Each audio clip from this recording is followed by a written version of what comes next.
Who stopped you? ನಿಮ್ಮನ್ನು ತಡೆದಿರುವವರು ಯಾರು? ಶ್ರೀಪಾದರು ಬಂದ ಅತಿಥಿಗಳನ್ನು ಗೌರವಿಸುವುದರ ಜೊತೆಗೆ ಒಂದಷ್ಟು ಹೊಗಳುವಿಕೆಯು ನಮಗೆ ಕಂಡುಬಂತು. ಈ ಸಮಯದಲ್ಲಿ ಪೂಜ್ಯ ಸುಗುಣೇಂದ್ರ ತೀರ್ಥ ಸ್ವಾಮೀಜಿಯವರಿಗೆ ಹೋರಾಟಗಾರರ ಪರವಾಗಿ ನಾನು ಹೇಳುವಂಥದ್ದಿಷ್ಟೇ. ನಿನ್ನೆ ನಿಮ್ಮ ಮಾತಿನಲ್ಲಿ ಆ ಅತಿಥಿ ಸತ್ಕಾರಕ್ಕಿಂತಲೂ ಹೆಚ್ಚಾಗಿ ಒಂದು ಬಕೆಟ್ ಸಂಸ್ಕೃತಿ ನನಗೆ ಕಂಡುಬಂತು. ಬಕೆಟ್ ಸಂಸ್ಕೃತಿ.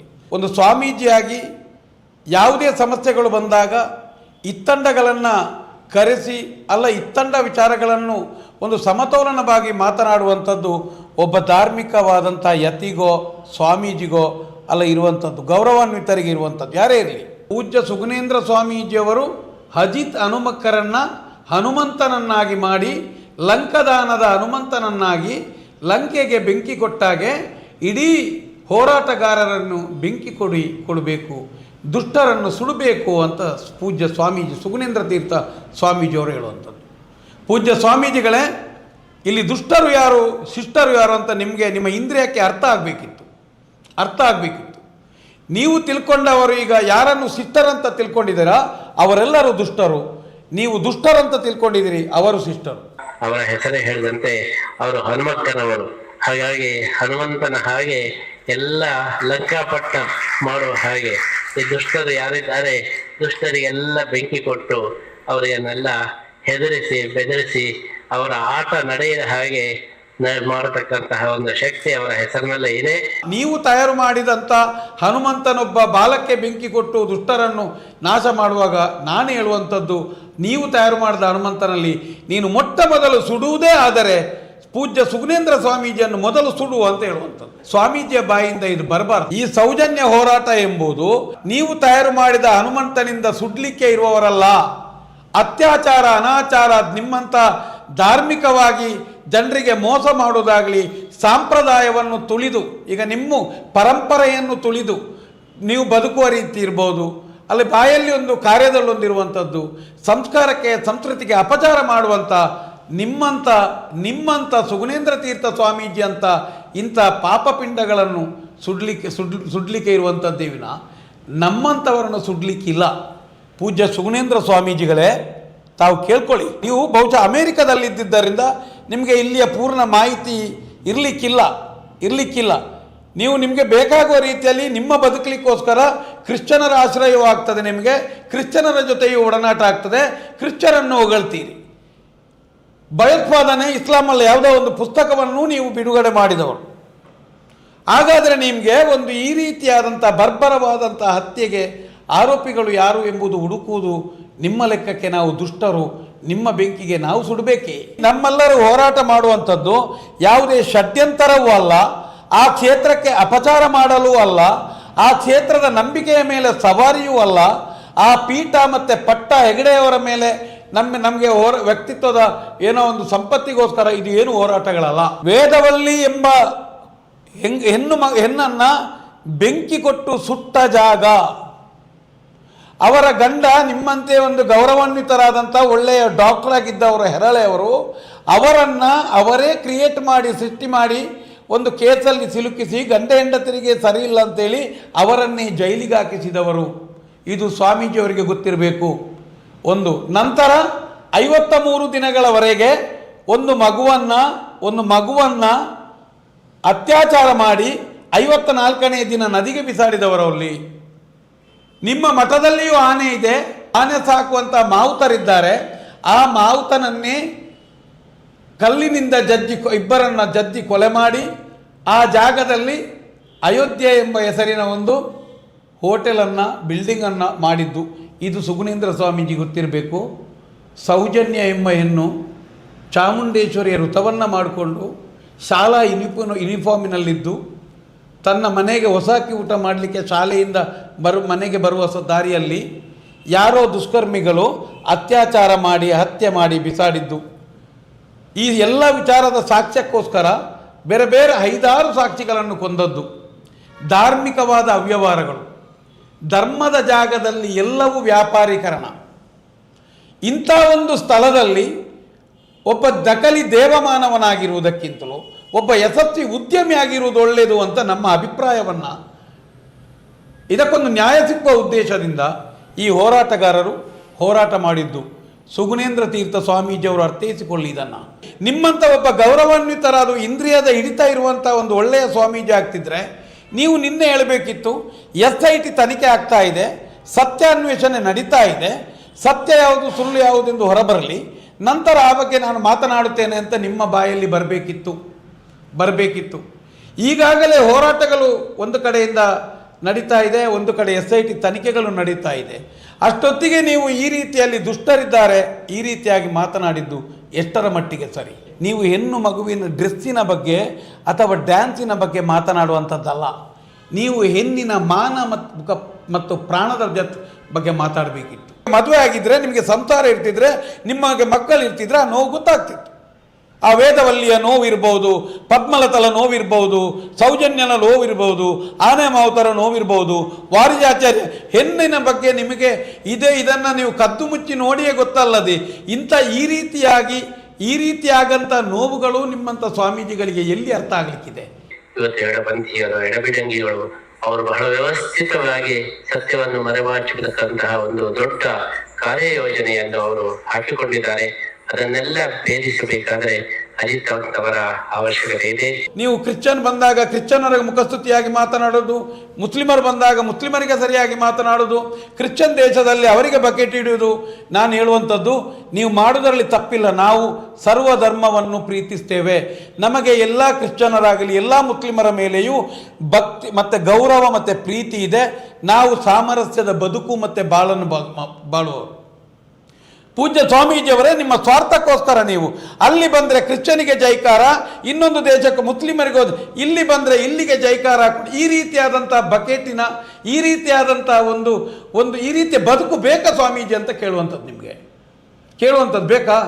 ಎಡಬಿಡಂಗಿಗಳು ಯಾರು ಅಂತ ನೀವು ಸಾರ್ವಜನಿಕವಾಗಿ ಉತ್ತರ ಕೊಡಬೇಕಾದಿತ್ತು ಮುಂದಿನ ದಿನ. ಸ್ವಾಮೀಜಿಗಳು ಯಾರು ಹೇಳಿ?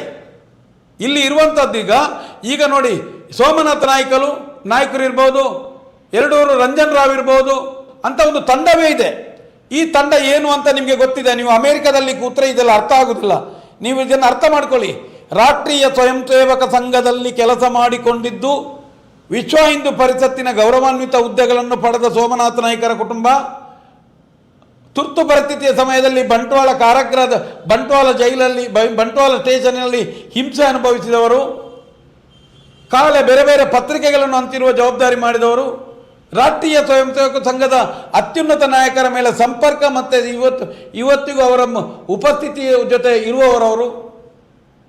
ಇಂಥ ಸೋಮನಾಥ ನಾಯಕರು ಎಡಬಿಡಂಗಿಯ ಎಡಚರರ ಮಹೇಶ್ ಶೆಟ್ಟಿ ತಿಮರೋಡಿ 11 ವರ್ಷಗಳಿಂದ ಇದ್ದದ್ದು. ಅಲ್ಲಿ ಬಂದು ಆ ಒಂದು ಹೆಣ್ಣಿಗೆ ನ್ಯಾಯ ಕೊಡುವ ಉದ್ದೇಶದಿಂದ ಅಲ್ಲಿ ಬಂದು ರಾಷ್ಟ್ರೀಯ ಸ್ವಯಂ ಸೇವಕ ಸಂಘದ ಸಂಪೂರ್ಣವಾದಂಥ ಶಿಕ್ಷಣ ಪಡೆದು ಹಿಂದೂ ಜಾಗರಣ ವೇದಿಕೆಯಲ್ಲಿ ಸೇವೆ ಮಾಡಿಕೊಂಡು ನಂತರದ ದಿನಗಳಲ್ಲಿ ರಾಷ್ಟ್ರೀಯ ಹಿಂದೂ ಜಾಗರಣ ವೇದಿಕೆಯನ್ನು ಕಟ್ಟಿ ಇವತ್ತಿಗೂ 28 ವರ್ಷಗಳಿಂದ ಗಣೇಶೋತ್ಸವವನ್ನು ನಡೆಸಿಕೊಂಡು ಬಂದು ಧಾರ್ಮಿಕ ಧಾರ್ಮಿಕ ಚಿಂತನೆಗಳಲ್ಲಿ ಬಲಪಂಥೀಯ ವಿಚಾರಧಾರೆಯಲ್ಲಿ ಇದ್ದಂಥ ಮಹೇಶ್ ಶೆಟ್ಟಿ ತಿಮರೋಡಿ ಎಡಬಿಡಂಗಿಯ ಎಡಚರರು ಅಂತ ತಾವು ಪೂಜ್ಯ ಸುಗುಣೇಂದ್ರ ತೀರ್ಥ ಸ್ವಾಮೀಜಿ ಸಮಾಜಕ್ಕೆ ಉತ್ತರಿಸಬೇಕು. ಜೊತೆಗೆ ನಾವುಗಳು ಅಲ್ಲಿರುವಂಥ ಗಿರೀಶ್ ಮಟ್ಟನ್ ಇರ್ಬೋದು, ಪ್ರಸನ್ನ ಮೇಡಮ್ ಇರ್ಬೋದು, ಇವರು ಎಲ್ಲರೂ ಅಲ್ಲಿರುವಂಥ ಹೋರಾಟಗಾರರು ಸೇರುವಂಥ ಲಕ್ಷ ಜನರು, ಇವರು ಎಲ್ಲರೂ ಹಾಗಂತೇಳಿ ಒಂದೇ ರೀತಿಯಾದಂಥ ಬಲಪಂಥೀಯ RSS BJP ಸಂಘಟನೆಯ ದೃಷ್ಟಿಯ ಒಂದೇ ಜನರಲ್ಲ. ಅಲ್ಲಿ ಎಲ್ಲ ಪಕ್ಷದವರಿಂದಲೂ ಎಲ್ಲ ಪಕ್ಷದವರ ಸಹಕಾರವಿದೆ, ಎಲ್ಲ ಧರ್ಮದವರ ಸಹಕಾರವಿದೆ. ನಾವು ನಿಮ್ಮ ಪೂಜ್ಯ ಸ್ವಾಮೀಜಿ ಹಾಗೆ ಬಕೆಟ್ ಹಿಡಿದು ಬದುಕುವ ಹೋರಾಟಗಾರರಲ್ಲ. ಒಂದು ಮನುಕುಲದ ಮಾನವೀಯ ಧರ್ಮವನ್ನು ಸೂತಕದ ಮನೆಗೆ ನ್ಯಾಯ ಕೊಡಲೇ ಬಂದಂಥ ಯಾರು ಬಂದರೂ ಸ್ವೀಕಾರ ಮಾಡುವಂಥ ಒಂದು ಹೋರಾಟಗಾರರು ನಾವು. ಇಂಥ ಒಂದು ಈ ರೀತಿಯಾದಂಥ ಒಂದು ಹೋರಾಟಗಾರರು ನೀವು ಮತ್ತು ಎಡಚರರು ಬಲಚರರು ಅಂತ ಹೇಳುವಂಥ ರೀತಿಯಲ್ಲಿ ಎಡಬಿಡಂಗಿಗಳು ಅಂತ ಹೇಳುವ ಮಟ್ಟದಲ್ಲಿ ನಿಮ್ಮಂಥ ಸ್ವಾಮೀಜಿಯ ಇಂದ್ರಿಯಗಳು ಹೇಗಿರ್ಬೋದು? ನೀವೊಂದು ಸ್ವಾಮೀಜಿಯ ನಿಮ್ಮನ್ನೇ ನೀವು ಆತ್ಮವಿಮರ್ಶೆ ಮಾಡ್ಕೊಳ್ಳಿ. ಅಲ್ಲಿ ನಡೆದಂಥ ಪ್ರತಿಯೊಂದು ವಿಚಾರವನ್ನು ನೀವು ಅಧ್ಯಯನ ಮಾಡಬೇಕಿತ್ತು. ಅಲ್ಲಿಗೆ ಅಜಿತ್ ಹನುಮಕ್ಕನವರು ಹೋರಾಟಗಾರರನ್ನ ಬೈದ ತಕ್ಷಣ ಅಜಿತ್ ಹನುಮಕ್ಕರವರು ಎಲ್ಲಿಯೂ ಇದನ್ನು ವಿಚಾರಣೆ ಮಾಡಿ ಸತ್ಯಾನ್ವೇಷಣೆಗೆ ಯಾರು ಅವರಿಗೆ ಜವಾಬ್ದಾರಿ ಕೊಡಲಿಲ್ಲ. ಅಲ್ಲ, ಅದೊಂದು ತನಿಖೆಯ ವ್ಯವಸ್ಥೆಯೂ ಅಲ್ಲ. ಅವರ ಹೊಟ್ಟೆಪಾಡಿಗೋಸ್ಕರ ಏನಾದರೂ ತೆಗೊಂಡು ಏನಾದರೂ ಮಾತಾಡ್ತಾರೆ. ಅವರು ಮಾತನಾಡಿದ ಸತ್ಯಾಸತ್ಯತೆಯೇ ನಿಮಗೆ ಗುರುತಿಸಲು ಅಲ್ಲ, ಅದನ್ನೇ ನಿಮಗೆ ತಿಳುವಳಿಕೆ ಮಾಡಲಿಕ್ಕೆ ಆಗದಂತ ನೀವು ಯಾವ ವೇದಾಧ್ಯಯನವನ್ನು ಯಾವ ವಿಚಾರಗಳನ್ನು ಮಾಡಿರ್ಬೋದು? ಒಂದು ಚಾನಲಲ್ಲಿ ಬರುವಂಥ ಸತ್ಯ ವಿಚಾರವ, ಇದು ಸತ್ಯವ ಸುಳ್ಳ ವಿಮರ್ಶೆ ಮಾಡಲಾಗದಂಥ ಒಬ್ಬ ಸ್ವಾಮೀಜಿಯೂ ಇದ್ದಾರಾ? ನಿಮ್ಗೆ ಕೇಳುವಂಥದ್ದು. ಒಂದು ವೇಳೆ ನೀವು ಆ ಕಡೆಗೋಳು ಕೃಷ್ಣನಿಗೆ ನಿತ್ಯಾರಾಧನೆ ಮಾಡಿ ಪೂಜಾ ಕೈಂಕರ್ಯವನ್ನು ಮಾಡುವುದೇ ಹೌದಾದರೆ, ನೀವು ನಿಜವಾದಂಥ ಒಂದು ಸ್ವಾಮಿ ಅಲ್ಲ, ನಿಮ್ಮೊಂದು ಆಧ್ಯಾತ್ಮ ಚಿಂತನೆಯ ನೀವೊಂದು ಯತಿಯ ಸ್ವಾಮಿ ಆಗಿದ್ದರೆ, ನಾಳೆ ನೀವು ಶ್ರೀಕೃಷ್ಣನ ಆ ಒಂದು ಮೂರ್ತಿಯ ಮೇಲೆ ಕೈ ಇಟ್ಟು ಸುವರ್ಣ ಚಾನಲಲ್ಲಿ ಬಂದಂಥ ಅಜಿತ್ ಹನುಮಕ್ಕರ್ ಮಾಡಿದಂಥ ಪ್ರತಿಯೊಂದು ನ್ಯೂಸ್ ಇದು ಸತ್ಯವೇ ಆಗಿದೆ ಅಂತೇಳಿ ಪ್ರಮಾಣ ಮಾಡಬೇಕು. ಇದು ಸಮಾಜಕ್ಕೆ ಗೊತ್ತಾಗಬೇಕು. ಜೊತೆಗೆ ನೀವು ರಕ್ಷಣೆಗೆ ನಿಂತಂತ ಎಲ್ಲಿ ಧರ್ಮವನ್ನು ವ್ಯಾಪಾರ ಮಾಡುವಂಥ ವ್ಯಕ್ತಿ ಇದ್ದಾರಾ, ಆ ವ್ಯಕ್ತಿಯು ಆ ಕುಟುಂಬದ ಆ ವ್ಯಕ್ತಿಯಾಗಲಿ ಆ ಕುಟುಂಬವಾಗಲಿ ಅವರ ಒಡನಾಡಿಯಾಗಲಿ ಅಲ್ಲಿ ಯಾರನ್ನೂ ಅತ್ಯಾಚಾರ ಮಾಡಲಿಲ್ಲ, ಯಾರನ್ನೂ ಹತ್ಯೆ ಮಾಡಲಿಲ್ಲ, ಧಾರ್ಮಿಕ ಅವ್ಯವಹಾರಗಳನ್ನು ಮಾಡಲಿಲ್ಲ, ಯಾವುದೇ ಒಂದು ಇಂಥ ದುಷ್ಟಕೃತ್ಯಕ್ಕೆ ಪ್ರಭಾವವನ್ನು ಬೀರಲಿಲ್ಲ ಅಂತೇಳಿ ಆ ಉಡುಪಿ ಕೃಷ್ಣ ಮಠನ ತಲೆಗೆ ಕಾಲಿಗೆ ಕೈ ಇಟ್ಟು ನೀವು ಪ್ರಮಾಣ ಮಾಡಬೇಕು ಅಂತ ಹೇಳುವಂಥದ್ದು. ನೀವು ಸಮಾಜಕ್ಕೆ ತಿಳಿಲಿ, ನಿಮ್ಮನ್ನು ಒಪ್ಪೋಣ. ಆದರೆ ಸಮಯ ಸಿಕ್ಕಾಗ ಮಾತನಾಡುವಂಥದ್ದು ನಿಮ್ಮ ಒಳ್ಳೆತನ ಅಲ್ಲ. ನಿಮ್ಮನ್ನು ಒಂದು ಸ್ವಾಮೀಜಿ ಅಂತ ಜನ ಗುರುತಿಸಿದ್ದಾರೆ, ನಿಮ್ಮಲ್ಲಿ ಒಂದು ಗೌರವ ಇದೆ, ನಿಮ್ಮ ಪೀಠದ ಹಿಂದೆ ಒಂದು ಸಂಪ್ರದಾಯ ಇದೆ, ಒಂದು ಹಿನ್ನೆಲೆ ಇದೆ. ನಿಮ್ಮಂಥವರ ಬಾಯಲ್ಲಿ ಮಠದಲ್ಲಿ ಕೂತು ನಿನ್ನೆ ಹೋರಾಟಗಾರರೆಲ್ಲರೂ ಎಡಬಿಡಂಗಿಗಳು, ಎಡಚರರು, ಅವರನ್ನ ಹನುಮಕ್ಕನವರ ಬಾಲಕ್ಕೆ ಬೆಂಕಿ ಕೊಟ್ಟು ಸುಟ್ಟಾಕು. ನೀವು ಮೊದಲು ಸುಡಬೇಕ್ರಿ ಸ್ವಾಮೀಜಿ, ನೀವು ಮೊದಲು ಸುಡಬೇಕು, ಅಲ್ಲದ್ರೆ ನೀವಾಗಿ ಆತ್ಮಹತ್ಯೆ ಮಾಡಬೇಕು ಬೆಂಕಿಗೆ ಬಿದ್ದು. ಈ ಮಾತನ್ನು ಹೇಳಿದ್ದಕ್ಕೆ ಆಗಿರುವಾಗ ಪ್ರತಿಯೊಂದು ವಿಚಾರಗಳೇ ಏನೇ ಮಾತಾಡಿ ಸ್ವಾಮಿ, ನೀವು ಯಾರನ್ನ ಹೊಗಳಿದರಲ್ಲಿ ನಮಗೆ ಏನು ತೊಂದರೆ ಇಲ್ಲ. ನೀವು ಒಂದು ವೇಳೆ ಧರ್ಮೋದ್ಯಮಿ ಅಲ್ಲ, ಆ ರಾಜ್ಯಸಭಾ ಸದಸ್ಯನನ್ನ ನೇರ ನೀವು ಅಲ್ಲಿ ನಿಲ್ಲಿ, ನಮಗೇನು ಅದರಲ್ಲಿ ಯಾವ ಚಿಂತೆ ಇಲ್ಲ. ಅಲ್ಲ, ಇವತ್ತು ಯಾರೇ ಬಂದಲ್ಲಿ ನಿಲ್ಲಿ, ನಮಗೆ ಚಿಂತೆ ಇಲ್ಲ. ಆದರೆ ಸ್ವಾಮೀಜಿ ಗಮನಿಸಬೇಕು, ಹೋರಾಟಗಾರರ ವಿಚಾರದಲ್ಲಿ ಎಡಬಡಂಗಿಗಳು ಇನ್ನೊಂದು ಅವಾಚ್ಯ ಶಬ್ದಗಳಿಂದ ತೇಜೋಗದ ಪೂರ್ಣವಾದಂತಹ ಮಾತಿನಿಂದ ನಿಂದಿಸಿದರೆ ಮುಂದಿನ ದಿನ ನಿಮಗೆ ಇದಕ್ಕೂ ಕಠಿಣವಾದ, ಇವತ್ತು ನಿಮ್ಮನ್ನು ಗೌರವಯುತವಾಗಿ ನಾನು ಮಾತನಾಡಿಸಿದ್ದೇನೆ. ಕೇಳಿದವರೇ, ಎಲ್ಲೋ ಒಂದು ಕಡೆ ನೀವು ಮಾತಾಡಿದ್ದನ್ನು ಕೇಳಿದೆ ನಾನು. ಸಂಸ್ಕೃತ ಭಾಷೆ ಗೊತ್ತಿಲ್ಲದಿದ್ದರೆ, ಸಂಸ್ಕೃತ ತಿಳಿಯದಿದ್ದರೆ, ಸಂಸ್ಕೃತ ಜ್ಞಾನ ಇಲ್ಲದವನಿಗೆ ಸ್ವರ್ಗಕ್ಕೆ ಪ್ರವೇಶ ಇಲ್ಲ ಅಂತ. ಪ್ರವೇಶ ನಿಮ್ಮಂಥವರಿಗೆ ಪ್ರವೇಶ ಇಲ್ಲ ಸ್ವರ್ಗಕ್ಕೆ. ಒಬ್ಬ ಶ್ರೀಮಂತ ಹಣವಂತ ಆತನ ಮಕ್ಕಳಿಗೆ ಎಲ್ಲಿಯಾದರೂ ಡೆಲ್ಲಿಗೋ ಅಮೆರಿಕಕ್ಕೋ ಎಲ್ಲಿ ಹೋಗ್ಲಿಕ್ಕೆ ವಿಮಾನಕ್ಕೋ ರೈಲಿಗೋ ಫಸ್ಟ್ ಕ್ಲಾಸ್ ಟಿಕೆಟ್ ಸಿಗತ್ತೆ. ಆದರೆ ಸ್ವರ್ಗಕ್ಕೆ ಫಸ್ಟ್ ಕ್ಲಾಸ್ ಟಿಕೆಟ್ ತೆಗಿಲಿಕ್ಕೆ ಆಗುವುದಿಲ್ಲ, ಮೀಸಲಾತಿ ಇಲ್ಲ. ಅದು ನಾವು ಹೋಗ್ಬೋದು, ನೀವು ಹೋಗ್ಬೋದು, ಮತ್ತೊಬ್ಬನು ಹೋಗ್ಬೋದು. ಸಂಸ್ಕೃತ ಗೊತ್ತಿದ್ದವನೇ ಸ್ವರ್ಗಕ್ಕೆ ಹೋಗಬೇಕಂತ ಹೇಳುವಂಥ ಮಾತಿನಲ್ಲಿ ಮಾತನಾಡಿದವರು ನೀವು ಮಾತನಾಡಿದವರು. ನಾವು ತಿಳ್ಕೊಂಡದ್ದು ಬಾಯಿ ಬರದವನಿಗೂ ಸ್ವರ್ಗ ಸಿಗ್ತದೆ ಭಾವನೆ ಸರಿದ್ರೆ. ಬಹುಶಃ ನಿಮಗಂತೂ ಖಂಡಿತ ಸ್ವರ್ಗ ಪ್ರಾಪ್ತಿ ಆಗುವುದಿಲ್ಲ. ಸ್ವರ್ಗ ಪ್ರಾಪ್ತಿ ಆಗುವುದು ನಿಮ್ಮಂಥ ಜವಾಬ್ದಾರಿಯುತ ಸಮಾಜದ ಧರ್ಮ ಕಾರ್ಯವನ್ನು ಮಾಡಿಕೊಂಡು, ಸಮಾಜದ ಡೊಂಕುಗಳನ್ನು ತಿದ್ದುಕೊಂಡು, ಸಮಾಜದಲ್ಲಿ ನಿಜವಾದ ಮಾನವತೆಯನ್ನು ಬಿತ್ತಿಕೊಂಡು, ಸಮಾಜದ ಸಂಸ್ಕೃತಿ ಪ್ರಕೃತಿ ಇದನ್ನೆಲ್ಲ ಜನರಿಗೆ ತಿಳಿ ಹೇಳುವುದರ ಮುಖಾಂತರ ಉತ್ತಮ ಸಮಾಜವನ್ನು ಕಟ್ಟುವುದು ಸ್ವಾಮಿಯ ಕೆಲಸವಾಗಿರುತ್ತದೆ. ಈ ರೀತಿಯಾಗಿ ಯಾರನ್ನ ಕರ್ಕೊಂಡು ಬಂದು ಅವನಿಗೆ ಬಕೆಟ್ ಹಿಡಿದು ಅವನ ಮುಖಸ್ತುತಿಯಾಗಿ ಮಾತನಾಡಿ ಅಲ್ಲ ಸ್ವಾಮೀಜಿಯವರೇ, ನೀವು ಸ್ವರ್ಗಕ್ಕೆ ಹೋಗಲಿಕ್ಕೆ ಸಾಧ್ಯ ಇದೆಯಾ?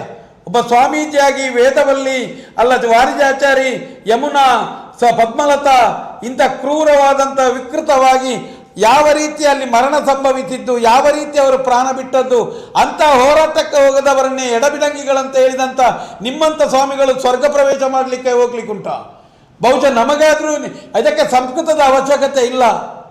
ಒಂದು ಮನಸ್ಸಿನಲ್ಲಿ ಮಾನವೀಯತೆ, ಕರುಣೆ, ಹೊಂದಾಣಿಕೆ ಇದಿಷ್ಟು ಸಾಕು ಅಂತ ತಿಳ್ಕೊಂಡದ್ದು. ನೀವು ಸಂಸ್ಕೃತ ಹೇಳಿದಲ್ಲಿ ಬಚಾವಾಯ್ತು. ಇಲ್ಲದೆ ಅಮೆರಿಕನ್ ಭಾಷೆ ಸ್ವರ್ಗಕ್ಕೆ ಹೋಗ್ಬೇಕಿದ್ರೆ ಅಮೆರಿಕಕ್ಕೆ ಹೋಗಬೇಕು, ಅಮೆರಿಕದ ಭಾಷೆ ಕಲಿಬೇಕಂತ ಹೇಳೋದು ನಮ್ಮ ಪುಣ್ಯ.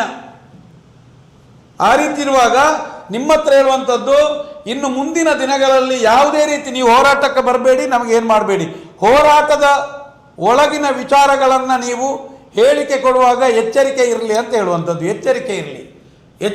ಯಾವುದೇ ಒಂದು ರೀತಿಯಲ್ಲಿ ಯಾರಿಗೂ ಎಲ್ಲಿಯೂ ನಮಗೆ ನೋವು ಮಾಡಬೇಕಂತ ಉದ್ದೇಶವಾಗಿರುವುದಿಲ್ಲ. ಹೋರಾಟಗಾರರಂದ್ರೆ ಏನಂತ ತಿಳ್ಕೊಂಡ್ರಿ ಸ್ವಾಮೀಜಿಗಳೇ? ನೀವು ಏನಂತ ತಿಳ್ಕೊಂಡ್ರಿ? ನಿಮ್ಮ ಹಾಗೆ ಅಲ್ಲಿ ಕೂತು ಬಂಧನವನ್ನು ಯಾರ ಕೊಟ್ಟ ಹಣವನ್ನು ತಿಂದು ತೇಗಿ ನಿದ್ದೆ ಮಾಡುವುದು ಹೋರಾಟಗಾರರಲ್ಲ. ಅಲ್ಲಿರುವಂಥ ಹೋರಾಟಗಾರರು 13 ವರ್ಷದಿಂದ ಅನೇಕ ಕೇಸುಗಳನ್ನ ಹಾಕ್ಕೊಂಡು ಹೋರಾಟ ಮಾಡಿಕೊಂಡು ಸಮಾಜವನ್ನು ಎದುರಿಸಿ ಬದುಕಿ ನ್ಯಾಯ ಸಿಗಬೇಕಂತ ಹೋರಾಟ ಮಾಡೋದು.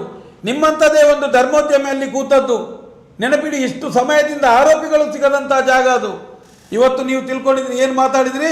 ಹೋರಾಟಗಾರರನ್ನ ಈ ರೀತಿಯಾಗಿ ಮಾತನಾಡಿದ್ದು ತಪ್ಪು ಅಂತ ಹೇಳುವಂಥದ್ದು. ನಾವು ಗೌರವ ಕೊಡ್ತೇವೆ ನೋಡಿ. ನಾವು ಸನಾತನ ಧರ್ಮವನ್ನ, ಇಲ್ಲಿಯ ದ್ರಾವಿಡ ಪರಂಪರೆಯನ್ನ, ತುಳುನಾಡಿನ ದೈವಾರಾಧನೆಯನ್ನ, ಇಲ್ಲಿಯ ಸಂಪ್ರದಾಯಗಳನ್ನ ಗೌರವಿಸಿ ನಮ್ಮ ಜೀವನದಲ್ಲಿ ಅಳವಡಿಸಿಕೊಂಡು ಅದೇ ಪ್ರಧಾನ ಅಂತ ಹೇಳಿ ಬದುಕುವರು. ನೀವು ನಮಗೆ ಎಲ್ಲಿಯೂ ಸ್ವಾಮಿ ಅಲ್ಲ. ನೀವು ಆ ಮಠಕ್ಕೋ ನಿಮ್ಮ ಕುಟುಂಬಕ್ಕೋ ನಿಮ್ಮ ಸಮಾಜಕ್ಕೋ ಅಲ್ಲದೆ ನಿಮ್ಮ ಒಳ್ಳೆಯ ವಿಚಾರಗಳನ್ನು ತೆಗಿಬಹುದು. ನಾವಷ್ಟೇ ತೆಗಿಬಹುದು. ನಾವು ಎಲ್ಲಿಯೂ ಒಂದು ಮುಂದಿನ ದಿನಗಳಲ್ಲಿ ನೋಡಿ, ನಿಮ್ಮಂಥ ಸ್ವಾಮೀಜಿಗಳ ಬಾಯಿಯಿಂದ ಬರುವಂಥ ಈ ಹೊಳಸು ವಿಚಾರಗಳಿಂದ, ಕೆಟ್ಟ ಚಿಂತನೆಗಳಿಂದ ಎಲ್ಲ ತುಳುನಾಡಿನ ಸಮಸ್ತರು ಈಗ ಜನರಿಗೆ ಒಂದು ಆಲೋಚನೆ ಬಂದಿದೆ. ಈ ಹೋರಾಟ, ಸೌಜನ್ಯಲ ಹೋರಾಟ, ಇವತ್ತು SIT ತನಿಖೆ, ಈ ರೀತಿಯಾದದ್ದು ಇದೆಲ್ಲವೂ ಇವತ್ತು ಸಮಾಜಕ್ಕೆ ಉತ್ತಮವಾದ ಪಾಠ ಕೊಡ್ತಾ ಇದೆ. ಯಾವ ಧರ್ಮದ ಹೆಸರಿನಲ್ಲಿ ಯಾವ ಪಕ್ಷವನ್ನು ಧರ್ಮ ನಮ್ಮನ್ನು ರಕ್ಷಣೆ ಮಾಡ್ತದೆ ಎನ್ನುವಂಥ ರಾಜಕೀಯ ಪಕ್ಷ ಒಂದು ಅತ್ಯಾಚಾರಿ ಕುಟುಂಬವನ್ನು ರಕ್ಷಣಾ ಭಾಗದಲ್ಲಿ ನಿಂತು ನೂರಾರು ಸತ್ತಂತ ಸೂತಕದ ಮನೆಗೂ ಪ್ರವೇಶವನ್ನು ಮಾಡದೆ, ಒಂದು ದಿನ ಕುಟುಂಬದ ಬಗ್ಗೆ ಒಂದು ಕರುಣೆಯನ್ನು ವ್ಯಕ್ತಪಡಿಸದೆ ಇದ್ದಂಥ ರಾಜಕೀಯ ಪಕ್ಷವನ್ನು ಆಯ್ಕೆ ಮಾಡಿದ್ದು ಎಷ್ಟು ಸರಿ ಅಂತ ತೀರ್ಮಾನಿಸಿಕೊಟ್ಟಿದ್ದಾರೆ. ಮನೆಯೊಳಗಡೆ ಆಲೋಚನೆಗಳು ತುಂಬಿದೆ. ಈಗ ಪ್ರತಿಯೊಬ್ಬರು ಆಲೋಚನೆ ಮಾಡಿದ್ದಾರೆ.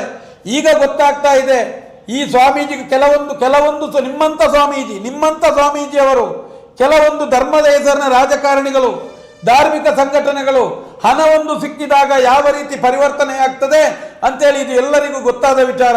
ಆದ್ದರಿಂದ ಮುಂದಿನ ದಿನ ನಿಮ್ಮಂಥ ಈ ರೀತಿಯಾದಂಥ ತಪ್ಪು ಸಂದೇಶ ಮಾಡುವಂಥ ಸ್ವಾಮೀಜಿಗಳಿಗಿಂತ ಅತ್ಯುತ್ತಮವಾದ ಸಮಾಜ ಇನ್ನು ನಿಮ್ಮಂಥವರನ್ನು ನೀವೇ ಸೃಷ್ಟಿ ಮಾಡಿದ ಹನುಮಂತನೇ ನಿಮ್ಮನ್ನು ಸುಟ್ಟು ಮುಂದಿನ ದಿನಗಳಲ್ಲಿ ಅತ್ಯುತ್ತಮವಾದ ಸಮಾಜವನ್ನು ನಿರ್ಮಾಣವಾಗ್ತದೆ. ಎಲ್ಲ ವಿಚಾರಕ್ಕೂ ನ್ಯಾಯ ಸಿಗ್ತದೆ ಅಂತ ಹೇಳುವಂಥದ್ದು. ಸ್ವಾಮೀಜಿಗಳೇ, ನೀವು ಸ್ಪಷ್ಟವಾಗಿ ಎಡಚರರು ಯಾರು ಅಂತ ಸಮಾಜಕ್ಕೆ ಉತ್ತರ ಕೊಡಬೇಕು. ಷಡ್ಯಂತರ ಏನು ಅಂತ ಸ್ವಾಮೀಜಿ ಉತ್ತರ ಕೊಡಬೇಕು. ನಾನು ಹೇಳುವಂಥದ್ದು, ಅಲ್ಲಿ ಯಾರು ಆ ಕ್ಷೇತ್ರದ ಬಗ್ಗೆ ಆಗಲಿ ಧರ್ಮದ ಬಗ್ಗೆ ಮಾತನಾಡಲಿಲ್ಲ, ಷಡ್ಯಂತರವನ್ನೇ ಮಾಡಲಿಲ್ಲ ಅಂತ ಹೇಳುವಂಥದ್ದು. ಯಾರೂ ಷಡ್ಯಂತರ ಮಾಡಲಿಲ್ಲ. ನೀವೇ ಪ್ರೀತಿಸಿದ, ನಿಮಗೆ ಸ್ಥಳ ಕೊಟ್ಟ, ನಿಮ್ಮ ಅಮೇರಿಕದಲ್ಲಿದ್ದಂಥ ಅದೇ ಧರ್ಮದ ಕ್ರಿಶ್ಚಿಯನರೂ ಆ ಕ್ಷೇತ್ರದ ಮೇಲೆ ಒಳ್ಳೆ ಅಭಿಪ್ರಾಯದಲ್ಲಿದ್ದಾರೆ, ಒಳ್ಳೆಯ ರೀತಿ ಸಂಬಂಧದಲ್ಲಿದ್ದಾರೆ. ಇಲ್ಲಿಯ ಮುಸ್ಲಿಂ ಬಾಂಧವರು ಇಲ್ಲಿ ಸರ್ವಧರ್ಮವು ಒಂದು ಒಮ್ಮತದಲ್ಲಿ ಬದುಕಿದ್ದು ದೈವಾರಾಧನೆಯ ನಿಯಮ. ಇದು ನಿಮ್ಮ ನಿಯಮ ಅಲ್ಲ, ದ್ರಾವಿಡ ಪರಂಪರೆಯ ನಿಯಮ ಅಲ್ಲ. ತುಳುನಾಡಿನ ದೈವಾರಾಧನೆಯ ನಿಯಮದಲ್ಲಿ ಎಲ್ಲ ಸರ್ವಧರ್ಮವು ಸಮನ್ವತೆ ಸಾರಿದ ಮಣ್ಣಿದು. ಎಲ್ಲ ದೈವದ ಕಾಲದಲ್ಲೂ ಎಲ್ಲರನ್ನು ಕೇಳ್ತಾರೆ. ಆಗಿರುವಾಗ ನೀವು ಷಡ್ಯಂತರ ಹೇಳಿದಿರಲ್ಲ. ನೀವು ಪ್ರೀತಿಸುವ ಕ್ರಿಶ್ಚಿಯನ್ ಧರ್ಮ, ನಿಮಗೆ ಪ್ರೋತ್ಸಾಹ ನೀಡಿದ ಕ್ರಿಶ್ಚಿಯನ್ ಧರ್ಮ ಅಲ್ಲಿ ವಿರೋಧವಾಗಬೇಕು. ಯಾರೂ ಇಲ್ಲ, ಎಲ್ಲರೂ ಆ ಕ್ಷೇತ್ರಕ್ಕೆ ಬದ್ಧರಾಗಿದ್ದಾರೆ. ಅಲ್ಲ ನೋಡಿ, ಮುಸ್ಲಿಮರು ಯಾವುದೇ ಒಂದು ಮುಸ್ಲಿಮರಲ್ಲಿ ಇವತ್ತಿನವರೆಗೆ ಯಾವುದೇ ತುಳುನಾಡ ದೈವಸ್ಥಾನ ಕ್ಷೇತ್ರಗಳಲ್ಲಿಯೂ ನಿಮಗೆ ಎಲ್ಲಿಯೂ ಕೂಡ ಒಂದು ಅದಕ್ಕೆ ದೈವಾರಾಧನೆಗೆ ಚಾಲೆಂಜ್ ಮಾಡಿದ್ದಾಗಲಿ ಅಲ್ಲಿ ಏನಾದರೂ ಅಲ್ಲೇ ಗಲಾಟೆಗಳು ಮಾಡಿದ ಇತಿಹಾಸಗಳು ದೈವಾರಾಧನೆ ಆಗಲಿ ಸಾಂಪ್ರದಾಯಿಕ ದೇವಸ್ಥಾನಗಳಲ್ಲಿ ಇಲ್ಲ. ಇದು ಸ್ವಾಮೀಜಿ ಗಮನಿಸಬೇಕು. ಹಾಗಾದರೆ ಇಂಥ ಅನೇಕ ಮೊನ್ನೆ ಸಮೇತ ನಮ್ಮ ಕರ್ನಾಟಕ ಸರ್ಕಾರದ ಸಭಾಧ್ಯಕ್ಷರು ಉಳ್ಳಾಳದ ಅನೇಕ ಧರ್ಮಗುರುಗಳನ್ನು ಅಲ್ಲಿ ಕೊಂಡೋದ ಇತಿಹಾಸ ಇದೆ. ಪಂಜಾಬಿ ಆದಂಥ ನಮ್ಮ ಭಾರತದ ಜ್ಞಾನಿ ಜೈಲ್ ಸಿಂಗ್ ಭೇಟಿಯಾದ ಜಾಗ. 45 ವರ್ಷಗಳಿಂದ ಇಂದಿರಾ ಗಾಂಧಿಯವರಿಗೆ ಒಡನಾಟ ಇತ್ತು. ಆಗಾಗ ಇಂದಿರಾ ಗಾಂಧಿ ಬಂದು ಹೋದಂಥ ಜಾಗ ಅದು. ಎಲ್ಲ ರಾಜಕೀಯ ಪಕ್ಷಗಳ ಜೊತೆ ಇದ್ದವರು, ಜೀವಿತಾವಧಿಯಲ್ಲಿ ಅರ್ಧ ಜೀವಿತಾವಧಿ ಕಾಂಗ್ರೆಸ್ಸಲ್ಲೇ ಕಳೆದವರು, ಬದುಕಲಿಕ್ಕೋಸ್ಕರ ನಂತರದ ದಿನ ಇನ್ನೊಂದು ಪಕ್ಷದಲ್ಲಿ ರಾಜಕೀಯ ಪಕ್ಷ ಮಾಡಿದರು. ಮೊನ್ನೆ ಸಮೇತ ಎಲ್ಲ ರಾಜಕೀಯ ಪಕ್ಷಗಳು ಬರ್ತಾರೆ. ಹಾಗಾದರೆ ಇಲ್ಲಿ ಷಡ್ಯಂತರ ಮಾಡುವವರು ಯಾರು ಅಂತ ಸ್ವಾಮೀಜಿಗಳು ಹೇಳಬೇಕು. ಹಾಗಾದರೆ ಕಮ್ಯುನಿಸ್ಟರು ಅಂತ ನಿಮಗೆ ಎಡಚಾರ ಬಳಚಾರರು ಅಂತ ಹೇಳ್ಬೋದು.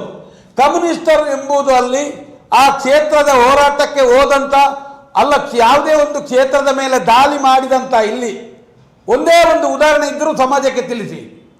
ಆ ಕ್ಷೇತ್ರಕ್ಕೆ ಎಲ್ಲಿಯೂ ಕಮ್ಯುನಿಸ್ಟರು ದಾಳಿ ಮಾಡಿದ ಇತಿಹಾಸ ಇಲ್ಲ. ಯಾಕಂತ ಹೇಳಿದ್ರೆ ಆ ಭಾಗದಲ್ಲಿ ಇಡೀ ದಕ್ಷಿಣ ಕನ್ನಡ ಜಿಲ್ಲೆಯಲ್ಲಿ ಕಮ್ಯುನಿಸ್ಟ್ ವ್ಯಾಪ್ತಿಯಲ್ಲಿತ್ತು, ಎಲ್ಲ ಕಡೆ ಇತ್ತು ಸಾಧಾರಣ.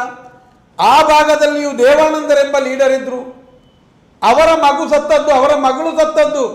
ಆವಾಗ ಅವರ ಸ್ವಪಕ್ಷಿಯವರು ಇವತ್ತಿನವರೆಗೆ ನ್ಯಾಯ ಕೇಳುವಂಥದ್ದು ತಪ್ಪದು. ಆದರೆ ಪೂಜ್ಯ ನಿನ್ನೆ ಸುಗುಣೇಂದ್ರ ತೀರ್ಥ ಸ್ವಾಮೀಜಿಯವರು ಸಮಾಜಕ್ಕೆ ತಿಳಿಸಬೇಕು, ಈ ಸೌಜನ್ಯ ಹೋರಾಟದಲ್ಲಿ ಹೋರಾಟದ ಮೈಚಿಟಿ ತಿಮ್ಮರೋಡಿ ಆಗಲಿಲ್ಲ, ಹೋರಾಟಗಾರರು ಯಾರೇ ಆಗಲಿ ಆ ಕ್ಷೇತ್ರದ ಬಗ್ಗೆ ಷಡ್ಯಂತರ ಮಾಡಿದ್ದಾರೆ, ಆ ಕ್ಷೇತ್ರದ ಮೇಲೆ ಅಪವಾದ ಮಾಡ್ತಾರೆ, ಆ ಕ್ಷೇತ್ರವನ್ನು ಟಾರ್ಗೆಟ್ ಇಡ್ತಾರೆ. ಅಂದು ತಿರುಪತಿ, ಇಂದು ಮೊನ್ನೆ ಶಬರಿಮಲೆ, ಇಂದು ಧರ್ಮಸ್ಥಳ, ಈ ವಾಕ್ಯದಲ್ಲಿ ಹೋಗ್ತಾ ಇದ್ದೀರಲ್ಲ, ಪೂಜ್ಯ ಸ್ವಾಮೀಜಿಗಳೇ ನೀವು ಕೃಷ್ಣನ ಪಾದಕ್ಕೆ ಕೈ ಇಟ್ಟು ಈ ಪ್ರಮಾಣವನ್ನು ಮಾಡಿಕೊಡ್ಬೇಕು ನಮಗೆ. ಅಲ್ಲ, ಸಮಾಜಕ್ಕೆ ಷಡ್ಯಂತರ ಯಾರದು ಅಂತ ಬೇಕು. ಷಡ್ಯಂತರ ಯಾರದು? ಷಡ್ಯಂತರವನ್ನು ಹುಡುಕ್ಲಿಕ್ಕೆ ಹೊರಟವರು ನಾವು, ಷಡ್ಯಂತರವನ್ನು ಹುಡುಕ್ಲಿಕ್ಕೆ ಹೊರಟವರು. ವೇದವಲ್ಲಿ ಆಗಲಿ ಪದ್ಮಲತಲಾಗಲಿ ಇಂಥವ್ರನ್ನ ಎಲ್ಲರನ್ನು ಕೊಂದವರು ಯಾರು ಸಿಗ್ತಾ ಇಲ್ಲ. ಆರೋಪಿಗಳೆಲ್ಲರೂ ಒಂದೇ. ಹಾಗಾದರೆ ಆರೋಪಿಗಳು ಸಿಗದೇ ಇದ್ದರೆ ಇದರ ಹಿಂದೆ ಪ್ರಭಾವ ಬೀಳುವ ಷಡ್ಯಂತರಿಗಳು ಯಾರು? ಇದು ನಮ್ಮ ಹೋರಾಟ ಭಾಗ. ಇಂಥ ಎಲ್ಲ ಒಂದೇ ರೀತಿಯ ಕೊಲೆಗಳು ನಡೀತಾ ಇದೆ. ಆಸ್ತಿಗೋಸ್ಕರ, ಬದುಕಿಗೋಸ್ಕರ, ಕಾಮಕ್ಕೋಸ್ಕರ ಬೇರೆ ಬೇರೆ ರೀತಿಯಂಥ ಪದ್ಮಲತ ಬೇರೆ ಬೇರೆ ಬರ್ಬರ ಕೊಲೆಗಳು ಒಂದೇ ರೀತಿ ಒಂದು ವೃತ್ತಿನಿರತ ಅತ್ಯಾಚಾರಿ ಕೊಲಗುಡುಕರ ರೀತಿಯಲ್ಲಿ ನಡೀತಾ ಇದೆ. ಹಾಗಾದರೆ ಯಾರು ಇದನ್ನು ಮಾಡ್ತಾ ಇದ್ದಾರೆ? ಇದನ್ನು ಹುಡುಕಿಕೊಳ್ಳಿ. ಇದರ ಹಿಂದಿನ ಷಡ್ಯಂತರ ಯಾರು? ಇದು ನಾವು ಹುಡುಕೊಂಡು ಹೋಗೋದು. ನಮಗೂ ಅಪರಾಧಿಗಳು ಯಾರು ಅಂತ ಗೊತ್ತಿಲ್ಲ. ಇದು ಸ್ಪಷ್ಟವಾಗಿ ತಿಳಿಸಿದ್ದು ನಾನು. ಪೂಜ್ಯ ಸ್ವಾಮೀಜಿಯವರೇ, ನಿನ್ನೆ ನೀವು ಕೃಷ್ಣ ಮಠದಲ್ಲಿ ಆ ಒಂದು ಕಾರ್ಯಕ್ರಮದಲ್ಲಿ ಮತ್ತೆ ಅದರ ಜೊತೆಗೆ ಅಲ್ಲಿ ಬಂದಂಥ, ಈಗ ನಾವು ಅನೇಕ ಸಾರ್ವಜನಿಕ ವೇದಿಕೆಗಳಿಗೆ ಹೋಗುವವರು, ನಾವು ಗಣೇಶೋತ್ಸವಕ್ಕೆ ಹೋದರೆ ಗಣೇಶೋತ್ಸವದ ವಿಚಾರವೇ ಮಾತಾಡೋದು, ಕೃಷ್ಣಾಷ್ಟಮಿ ವಿಚಾರ ಬಂದರೆ ಕೃಷ್ಣಾಷ್ಟಮದ ವಿಚಾರ ಬರೋದು. ಯಾವ ನಮಗೆ ಜವಾಬ್ದಾರಿ ಕೊಟ್ಟಿದೆ ಆ ವ್ಯಾಪ್ತಿಯಲ್ಲಿ ನಿಂತು ನೀವು ಮಾತನಾಡಬೇಕೇ ವಿನ, ನೀವು ಮಾತನಾಡಬೇಕಿತ್ತು ನಿನ್ನೆ ಅಜಿತ್ ಹನುಮಕ್ಕರಲ್ಲಿ ಕೂತು ಈ ಮಠವು ಮುಂದೆ ನಿಮಗೆ ಸಿಗುವುದಿಲ್ಲ ಅಂತೇಳಿ ಅಂದರೆ ಯಾಕಂದರೆ ಈ ರೀತಿಯಾದಂಥ ಅದು ಉಳಿಸುವ ಜನವ ಅಲ್ಲ, ಸನಾತನ ಧರ್ಮದ ಜನವ ಅವರು ಅಲ್ಲ. ಯಾವ ಧರ್ಮವನ್ನು ಅವರು ರಕ್ಷಣೆ ಮಾಡ್ತಾ ಇದ್ದಾರೆ? ಅವರ ಧರ್ಮ ಯಾವುದು? ನಿಮ್ಮ ಧರ್ಮ ಯಾವುದು? ನಮ್ಮ ಧರ್ಮ ಯಾವುದು? ಇವರಿಗೆ ಬದುಕಲಿಕ್ಕೆ ಧರ್ಮವೇ ಬೇಕಾ? ನಾನು ಹೇಳುವಂಥದ್ದು, ಆ ವೇದಿಕೆಯಲ್ಲಿ ನೀವೊಬ್ಬರು ನಿಜವಾದಂಥ ಒಬ್ಬ ನಿಷ್ಠಾವಂತ ಸ್ವಾಮೀಜಿ ಆಗಿದ್ದರೆ ಒಂದು ಚೌಕಟ್ಟಿರಲಿ ಮಾತಿಗೆ ಅಂತೇಳಿ. ಏನೇ ಇರಲಿ, ನಿನ್ನ ಅಲ್ಲಿ ಮಾತನಾಡಿದಂಥ DK ಶಿವಕುಮಾರ್ ಅವರು ಒಳ್ಳೆಯ ಒಂದು ಧಾರ್ಮಿಕ ಚಿಂತಕರಾಗಿ, ದೈವ ಭಕ್ತರಾಗಿ ಮಾತನಾಡಿದರು. ಒಳಿತಂತಲೇ ಹೇಳುವಂಥದ್ದು. ಆದರೆ ಒಬ್ಬ ಅನುಭವಿ, ಒಬ್ಬ ಪತ್ರಕರ್ತ, ಒಬ್ಬ ವಿದ್ಯಾವಂತ, ಒಬ್ಬ ಅಹಿಂಸೆಯ ಪರಮಾವಧಿಯ ನೀಡುವಂಥ ಜೈನ ಧರ್ಮದ ವ್ಯಕ್ತಿ ಅಂತ ಒಂದು ಸಾರ್ವಜನಿಕ ಸ್ಥಳದಲ್ಲಿಯೂ ಪ್ರಚೋದನಕಾರಿ ವಿಷಬೀಜವನ್ನು ಬಿತ್ತುವುದೇ ಅಂತ ಕೇಳುವಂಥದ್ದು. ವಿಷಬೀಜ ಬಿತ್ತುವಂಥದ್ದ? ನಾನು ಹೇಳುವಂಥ ಇದು ಯಾರಂತ ಅವರು ಮಾಡ್ತಾರೆ, ಇದರ ಹಿಡಿತ ನಿಮ್ಮಲ್ಲಿರಬೇಕಿತ್ತು ಸ್ವಾಮೀಜಿಗಳೇ. ಆಗಿರುವಾಗ ಸ್ವಾಮೀಜಿ ಎಂತಾದಂಥ ನೀವು, ನಿಮ್ಮ ಎದುರಿದ್ದವರು ಎಲ್ಲರೂ ಸಮಾನರಾಗಿ ನೀವು ಕಾಣುವಂಥದ್ದು ಸ್ವಾಮೀಜಿ. ನಿಮ್ಮ ಧರ್ಮ ಅದು. ಮೇಲು ಕೀಳು, ಅವನ ಆಚೆ ಇವನು ಈಚೆ, ಅವನು ದ್ವೇಷ ದುಷ್ಟ ನೀವು ಗುರುತಿಸ್ಲಿಕ್ಕೆ ಹೋಗಬೇಡಿ. ಆಗಿರುವಾಗ ಪೂಜ್ಯ ಸ್ವಾಮೀಜಿಗಳೇ, ಮುಂದಿನ ದಿನಗಳಲ್ಲಿ ನಮಗೆ ಈ ನ್ಯಾಯಕ್ಕೆ ಒಂದು ಜಯ ಸಿಕ್ಕುವ ಸೂಚನೆಯೂ ಇದೆ. ಅಂದು ನೀವು ನಿಮ್ಮ ಬಾಯಲ್ಲೇ ನೀವು ಹೇಳಿ ಸತ್ಯ ಮತ್ತು ಧರ್ಮದ ಕಡೆ. ಈಗ ನೀವು ಬರಿಯ ನಿಮ್ಮ ಇದು ಅಜಿತ್ ಹನುಮಕ್ಕರ TV ನೋಡಿಕೊಂಡು, ಮಾಧ್ಯಮವನ್ನು ನೋಡಿಕೊಂಡು ತೀರ್ಮಾನ ತಗೊಳ್ಳಿಕ್ಕೆ ಬರಬೇಡಿ. ಅದು ತೀರ್ಮಾನವಲ್ಲ, ಅದು ಈ ತೀರ್ಮಾನ ಮುಂದಿನ ದಿನ ಬರ್ತದೆ. ಆವಾಗ ನೀವು ಸರಿಯಾದ ವಿಚಾರಗಳನ್ನು ಸಮಾಜಕ್ಕೆ ಕೊಡುವಂಥ ಕೆಲಸವನ್ನು ಮಾಡಿ. ಮುಂದೆ ದಿನ ದಯವಿಟ್ಟು ನಿಮ್ಮಲ್ಲಿ ಇನ್ನು ಮುಂದೆಯೂ ಯಾವುದೇ ಇಂಥ ಕೆಟ್ಟ ವಿಚಾರಗಳು ನಾವು ನಿರೀಕ್ಷೆ ಮಾಡೋದಿಲ್ಲ. ನೀವು ಏನಾಗುತ್ತದೆ ಅಂತ ಮಾತಾಡಿಕೊಂಡು ಹೋದರೆ ಮತ್ತೆ ನಾವು ನಿಮ್ಮ ಗೌರವಕ್ಕೆ ಚುಚ್ಚು ಮಾಡುವ ರೀತಿಯಲ್ಲಿ ಮಾತಾಡಬೇಕಾಗ್ತದೆ. ನಾವಾಗಿ ಜಗಳ ಕೆರೆದು ನಾವಾಗಿ ಯಾರನ್ನು ಪ್ರಚೋದನಾತ್ಮಕವಾಗಿ ಮಾತನಾಡಿಲ್ಲ. ನಿನ್ನೆ ಮಾತನಾಡಿದ್ದಕ್ಕೆ ನಮ್ಮ ಮಾತು ಅಷ್ಟೇ. ನಿನ್ನೆ ಮಾತನಾಡಿದ್ದಕ್ಕೆ ನಮ್ಮ ಮಾತು. ಆದ್ದರಿಂದ ಹೋರಾಟಗಾರರನ್ನ ಇವತ್ತಿನ ಮುಂದೆ ನಿಮ್ಮ ಚಿಂತನೆಯಲ್ಲಿ ಅವರು ಹೋರಾಟಗಾರರೇ ಆಗಿ ಇರಬೇಕೇ ವಿನ ನಿಮ್ಮ ಇದನ್ನು ತೂಕ ಮಾಡಿ ಅದು ಆ ಕಡೆಯವನು ಈ ಕಡೆಯವನು ಈ ಚಿಂತನೆ ನಿಮಗೆ ಬೇಡ. ಧರ್ಮದಲ್ಲಿ ನೀವು ನಮಗೆ ಬುದ್ಧಿ ಹೇಳಲಿಕ್ಕಿದ್ದವರು, ಧರ್ಮದಲ್ಲಿ ನಡೆಯಿರಿ, ಸಂಘರ್ಷ ಬೇಡ, ವಿಚಾರ ಬೇಡ ಅಂತ. ಈಗ ನಮ್ಮ ಧರ್ಮ, ಸನಾತನ ಹಿಂದೂ ಧರ್ಮ ಯಾವ ಮುಟ್ಟಕ್ಕೆ ಮುಟ್ಟಿದೆ ಅಂತ ಹೇಳಿದ್ರೆ ಸ್ವಾಮೀಜಿಗಳಿಗೆ, ಹೋರಾಟಗಾರರಲ್ಲ ಜನಸಾಮಾನ್ಯರು ಬುದ್ಧಿ ಹೇಳುವ ಸ್ಥಿತಿ ಆಗಿದೆ. ಯಾಕಂತ ಹೇಳಿದ್ರೆ ಜನಸಾಮಾನ್ಯಕ್ಕಿಂತಲೂ ಪ್ರಚೋದನಕಾರಿಯಾಗಂತ ಬಾಯಲ್ಲಿರುವಂಥದ್ದು, ಜನಸಾಮಾನ್ಯಕ್ಕಿಂತಲೂ ಇವರು ಎಲ್ಲ ಕೂತು ವೇದಿಕೆಯಲ್ಲಿ ಬೈದು ಯಾರ್ಯಾರು ಗಲಾಟೆ ಮಾಡುವಂಥ ಪರಿಸ್ಥಿತಿ ಆಗಿದೆ. ಆದ್ದರಿಂದ ಒಬ್ಬ ಜನಸಾಮಾನ್ಯನಾಗಿಯೂ ಶ್ರೀಕೃಷ್ಣನ ಭಕ್ತನಾಗಿಯೂ ಸೌಜನ್ಯ ಹೋರಾಟದ ವ್ಯಕ್ತಿಯಾಗಿಯೂ ನಾನು ಹೇಳುವಂಥದ್ದು, ಸ್ವಾಮೀಜಿಗಳೇ, ನಿಮ್ಮ ಮಾತಿನಲ್ಲಿ, ನಿಮ್ಮ ಇಂದ್ರಿಯದಲ್ಲಿ, ವಾಕಿನಲ್ಲಿ ಹಿಡಿತವಿರಲಿ, ಮುಂದೆಂದೂ ನಿಮ್ಮಲ್ಲಿ ಇಂಥ ತಪ್ಪುಗಳು ಬರದೇ ಇರಲಿ ಅಂತ ನಾನು ಬರುವಂಥದ್ದು. ದಯವಿಟ್ಟು ನೀವು ಜೀವಿತಾವಧಿಯ ತನಕ ಮಠದ ಕೀರ್ತಿಯನ್ನು ಉಳಿಸಿಕೊಂಡು ಬದುಕಿ. ನನಗಿಂತ ತುಂಬ ಹಿರಿಯರಾಗಿದ್ದೀರಾ ನೀವು, ಆದರೆ ನಿಮ್ಮ ಬುದ್ಧಿ ಅತಿ ಕಿರಿಯ ವ್ಯಕ್ತಿಗಳಿಗಿಂತ ಕಡೆಗೆ ಆಯ್ತು ಅಂತ ನನಗೆ ನೋವಿದೆ. ಆದ್ದರಿಂದ ಖಂಡಿತವಾಗಿಯೂ ನಾನು ನಿಮಗೆ ಬುದ್ಧಿ ಹೇಳ್ತಾ ಇದ್ದೇನೆ, ನಿಮ್ಮ ಮಾತಿನಲ್ಲಿ ಹಿಡಿತವಿರಲಿ.